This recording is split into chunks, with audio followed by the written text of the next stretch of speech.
Good morning. As we go to the chitas of today, we start the new Parshas Kairach. We are holding in the book of Numbers, the book of the Bamidbar, chapter 16, verse number 1. Vayikach Kairach. And Kairach took Ben Yitzhar, the son of Yitzhar, Ben Kahas, the son of Kahas, Ben Levi, the son of Levi, Dasan Aviram, and Dasan and Aviram, Bnei Eliav, the son of Eliav, Oin ben Pelez, Bnei Ruvain, and Oin ben Pelez, the son of Reuben. So Rashi says, Vayikach Kairach, Parsha Zu Yafa Nedreshes, the Medrash Tanchuma. If you want to go look in the Medrash, the story behind the story, so to say, you're going to find there beautiful interpretations on this week's Parsha. Vayikach Kairach, Rashi says, he took himself from one side to disassociate himself from the rest of the community, to contest the appointment of Aaron as the Kohen. This is what Unkelos means when he renders with spalig, and he separated himself. So Vayikach Kairach, Unkelos translated as vispalig. Separate himself. He separated himself from the congregation to persist in a dispute, to go and make an argument. Similar, my yikach libcha, what does your heart take away?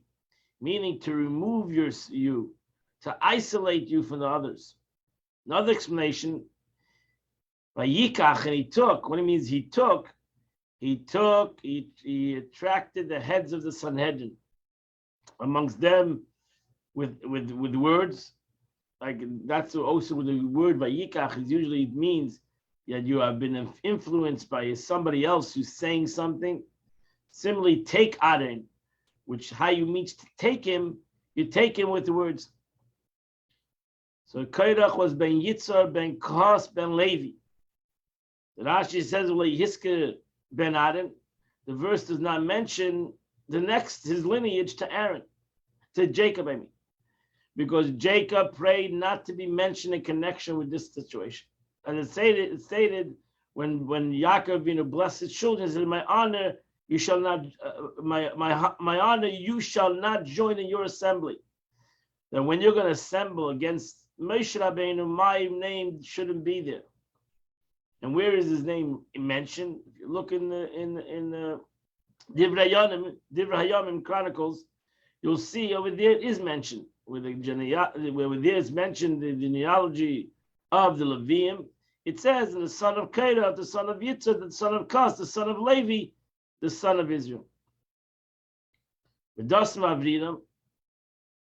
How did the Kairach get involved with Dasan and Avridim? There were two different tribes. So we learned this before already, mentioned before, woe is to a neighbor, woe is to his neighbor. Woe is to a bad neighbor and woe is to his neighbor. So since a tribe of Reuben was settled in the south and they camped, thus being neighbors with Kahas, and his children who were also camped in the south, they joined with Kairach in this rebellion. Woe is to the wicked and woe is to his neighbor. Now what made Kairach decide to quarrel with Moshe? He envied that he really, his problem was that the Nasi, the head of the tribe, became Elitzaphan ben Uziel, who Moshe appointed as the Nasi, the head of the sons of Kahas. By divine word, Kairach claimed, my father and his brothers are 4 in number. As it says, the sons of Kairach were 4. And so what happened? Amram was the first son of Kahas, and his 2 sons received the greatness of king, and Moshe Rabbeinu became the king, and Aaron became the Kohen Gadol. Who is entitled to receive the second position? It's not I. I'm the son of Yitzhak. Amram Yitzhak, who is the second brother to Amram. And yet Moshe appointed the head of the tribe, Elitzaphan ben Uziel. So he chose the 4th son to from him to become this aspect of a nasi, which extremely aggravated him. I hereby oppose him, and I will invalidate his words. What did he do? He went and assembled 250 men, heads of Sanhedrin, heads of the court. And most of them were from the tribe of Reuben, his neighbor, and like a good neighbor. And his neighbor, and they were Eliezer, the son of Shdeir, and his colleagues, and with them like him, and as it says, the heads of the congregation. Those are called assembly. And further it states, they were chosen ones of the congregation. He dressed them in cloaks made of entirely blue wool. They came and stood before Moshe, and they asked him, does a cloak made entirely of blue wool, does a tzitzis, a talus, that's made of fully blue wool, do you need to have a blue tzitzis? And he said, it does. You need to have it. You still need to have it. On the fringes and the tzitzis, you need to have it. So they said it's a joke. It's impossible that a talus that's white, for example, one string of blue wool makes the whole talus kosher. If you have the whole talus that is blue, then it surely should be kosher. And so he brought them, the Gemara says he argued with them in many things, and one of the things was a mezuzah. If you have a mezuzah, you need a mezuzah on your door. What happens if you have a house full of Torah scrolls? Do you need a mezuzah? And Moshe Rabbeinu said, yeah. And he said, that's impossible. Doesn't make any common sense. If you have a house that one scroll makes the whole house fit, so for surely a house full of scrolls should be good enough. And as I said, you have to go to the Medrash and why these arguments were brought about this whole situation. Bnei Ruvain, the children of Ruvain, Dosan, Vavin, and Vayim Peres. Verse number 2. And they stood before Moshe Vanoshim, they saw Chamishim Messiah. They gathered 250 men. The Si'aida, they were leaders of the Jewish people. These were people that were always called to the callings. Anshe Shem, men of name. They gathered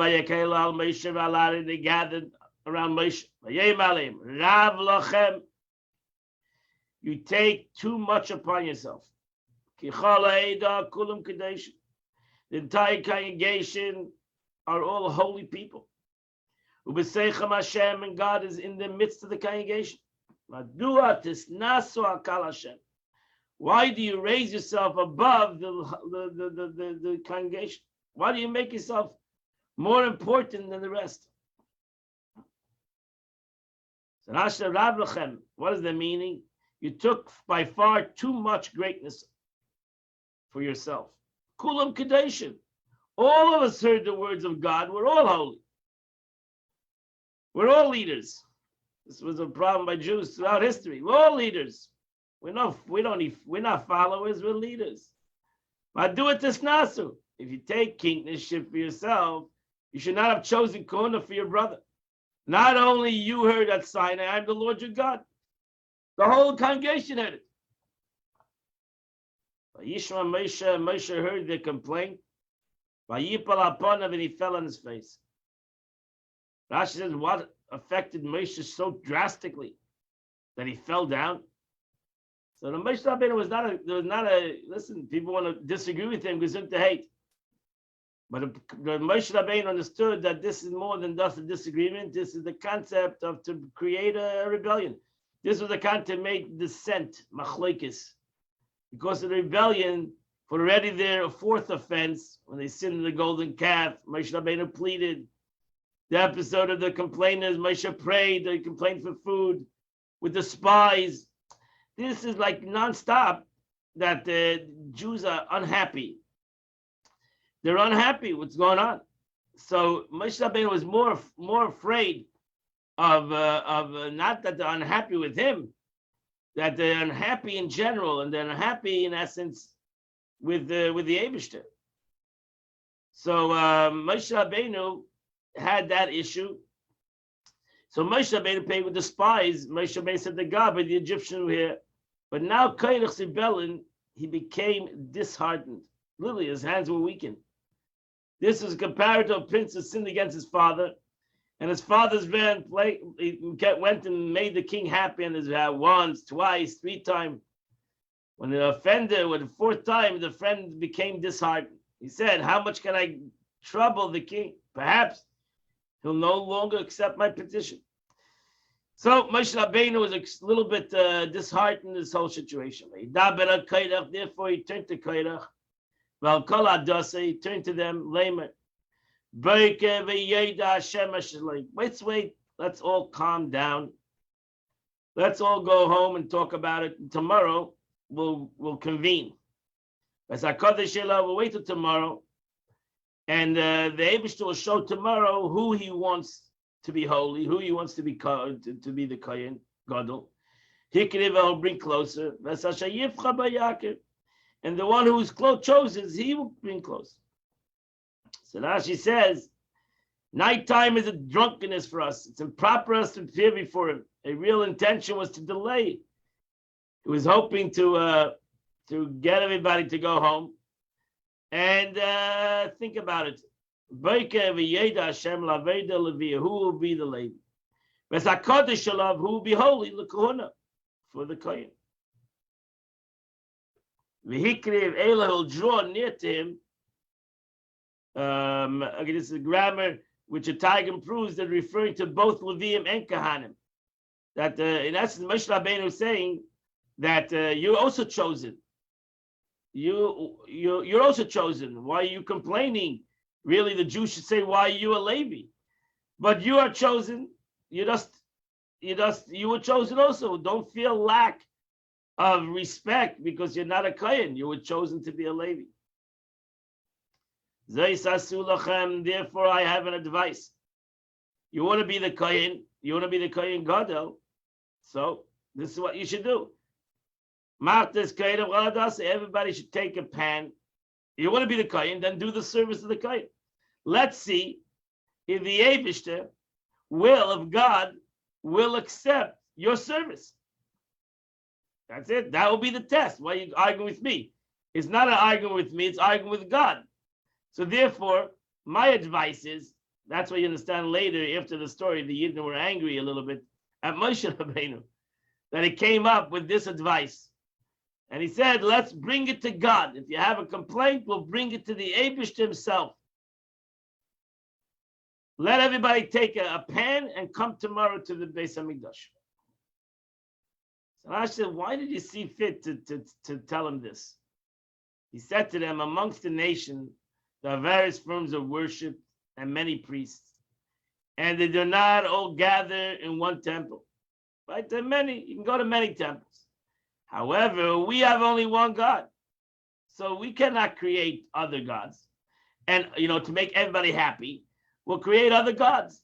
And we'll create other Kohen Gadol. That would be the option when you have, the breakaway show. So we'll have a breakaway show. We'll create another show and make everybody happy. But we can't do that. We have one God. We have one Torah. We have one Mizbeach. We have one Kohen Gadol. That's it. So there's no other option. But you 250 men all seeking Kohuna Gedola. How is it possible? What are they going to do? Make 250 Mishkans? What should we do? So therefore, he's here. Take for yourself the service. Most dear, and the most dear of it, the service is the Ketores. Take this, most cherished than any other sacrifice. But it contains a death. But therefore, he warned them. Doing the Ketores is a dangerous situation. And I warn you that you want to be the Kohen Gadol, you have to take responsibility. As we know, this thing happened because they in the times of the second Beis Hamikdash, every year after the service in the temple, the Kohen Gadol died, bringing the Ketores in the Holy of Holies. And he died in the Holy of Holies. And the Rebbe actually speaks highly of these Kohanim Gedolim who actually paid to be a Kohen Gadol, even though they knew that this was a very dangerous situation. And that's why the Rebbe interprets this whole story as they wanted to be like the Kohen and God. They wanted to do it in L'Shem Shamayim a little bit, that they wanted to be Kohen Gadol. They felt that this was a very high service. Also, the Ketores was the highest service in the Beis HaMikdash, and therefore, it was only done in the time of the Beis HaMikdash. It was done, every Kohen got once in his life to have a chance to do the Ketores in the Beis HaMikdash. It's similar today, symbolic to the Sandik is like the one who brings Ketores, and that's why tradition has it that every person in the one family receives the Sandik once in his lifetime in that family. So whatever, so this was a very high situation, and so by which Nadav Avihu were burnt. You see, the Nadav Avihu also brought the Ketores because they also wanted to become close to God.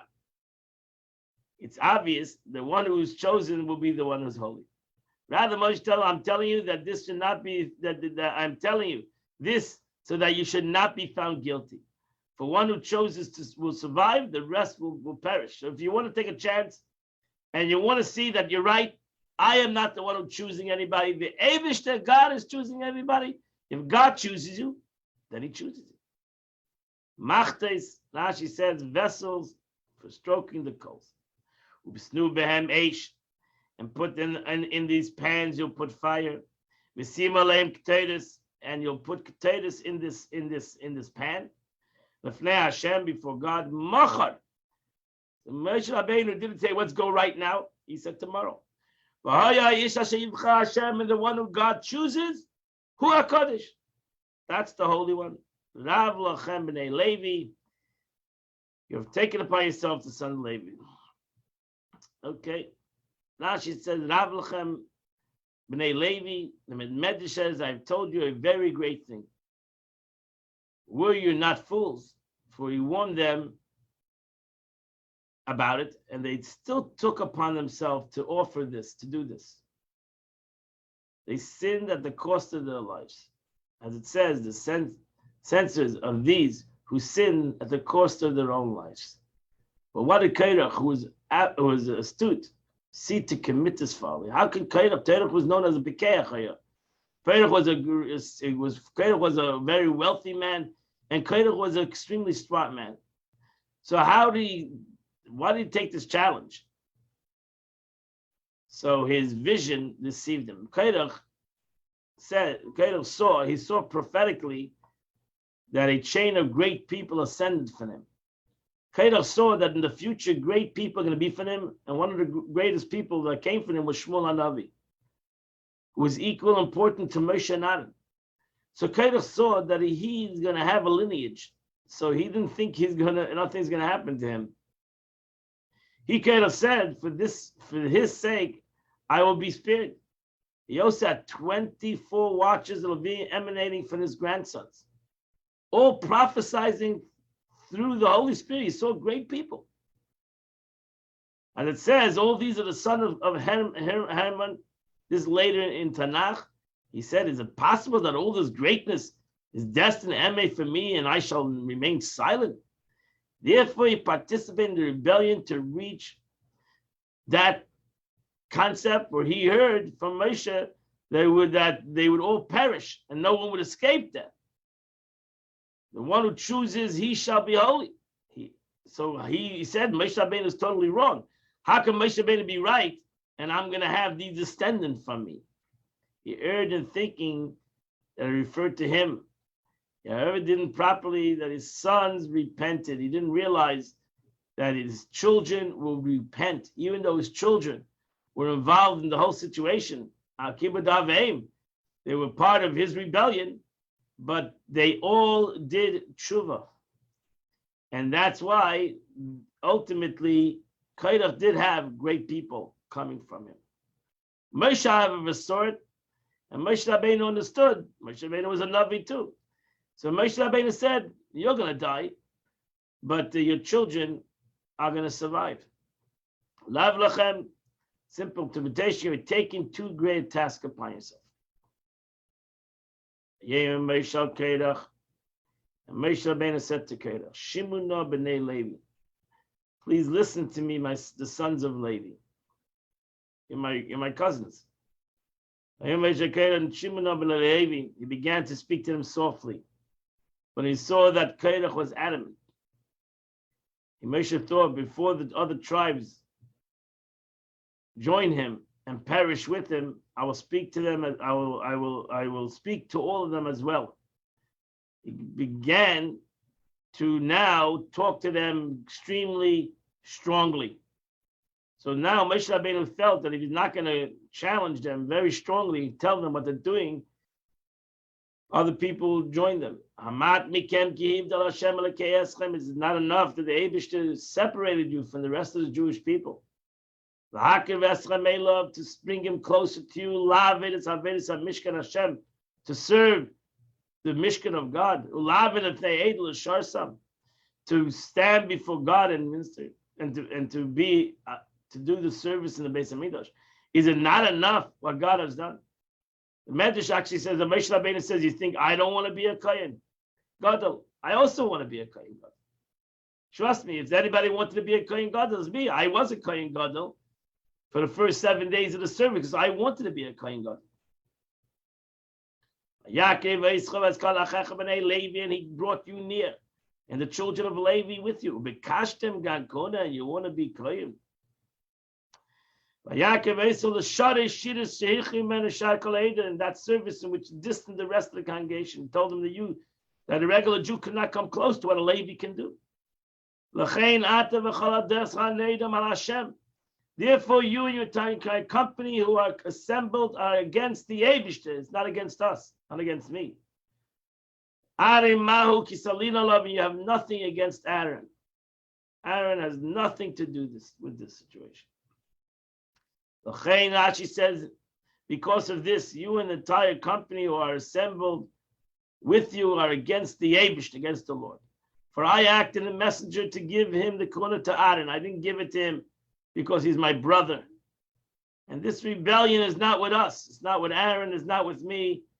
You have a complaint, bring it to God.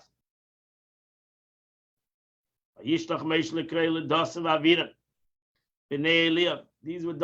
These were famous guys who made Moshe Rabbeinu trouble from the beginning. But Moshe Rabbeinu never gave up on them, and he sent them a personal invitation to have a conversation.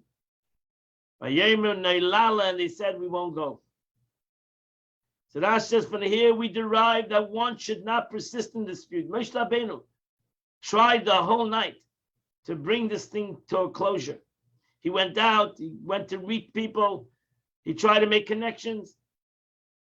Because Moshe sought out to conciliate in peaceful words. He tried to make a peace. Leinala. So they made the Rashi said the interesting expression, will not go up. They were not going up, they were in a desert. They were in a flat land. But in essence, they said what's going to happen. They said, we're not going to go up, we're going down. So their own mouths caused them to stumble. They said, we're not going up, we're going down.